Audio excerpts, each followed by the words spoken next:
এখনই চেক করে নিন আপনার মোবাইলটা হ্যাক হয়েছে কিনা। যদি আপনার মোবাইলটা হ্যাক হয়ে যায় তাহলে আপনার ফেসবুক অ্যাকাউন্ট, আপনার ইমো অ্যাকাউন্ট, আপনার হোয়াটসঅ্যাপ অ্যাকাউন্ট, আপনার প্রত্যেকটা পার্সোনাল ডকুমেন্ট অন্য কারো হাতে চলে যাবে। সেক্ষেত্রে প্রত্যেকেই আপনারা যারা ফোন ব্যবহার করেন মাত্র 30 সেকেন্ড লাগবে। তো কথা না বাড়িয়ে তাহলে শুরু করা যাক। এরকম ইম্পর্টেন্ট ভিডিও পেতে আমার পেজটি ফলো দিয়ে রাখুন এবং অন্যদেরকে দেখার জন্য সুযোগ করে দিন। প্রথমত আপনার মোবাইলের সেটিংসে চলে যাবেন। সেটিংসে চলে যাওয়ার পর একটু স্ক্রল করবেন পর দেখবেন গুগলে ক্লিক করবেন। গুগলে ক্লিক করার পর এরকম একটা ইন্টারফেস শো হবে। দেন অল সার্ভিস এই অপশনে ক্লিক করবেন। এই অপশনে ক্লিক করার পর একটু স্ক্রল করবেন।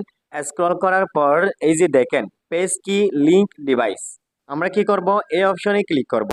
এই অপশনে ক্লিক করার পর আমার ক্ষেত্রে দেখেন নো লিংক ডিভাইস ফাউন্ড, অর্থাৎ আমার এখানে কোনো ডিভাইস দেখা যাচ্ছে না, অর্থাৎ ডিভাইসের লিংক করা নাই সেটা বোঝাচ্ছে। যদি আমার মতো দেখায় তাহলে আপনি সেফ আছেন এবং নিরাপদ আছেন।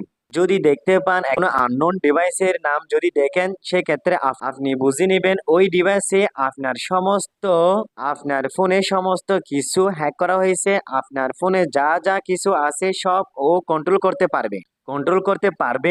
করতেছে। সেক্ষেত্রে আপনি সাথে সাথে ক্লিয়ার অপশনে ক্লিক করবেন। দেন ইয়েস ক্লিক করবেন। তাহলে সেক্ষেত্রে সেই ডিভাইস আপনার ফোনে যে হ্যাক করেছে এটা ক্লিয়ার হয়ে যাবে।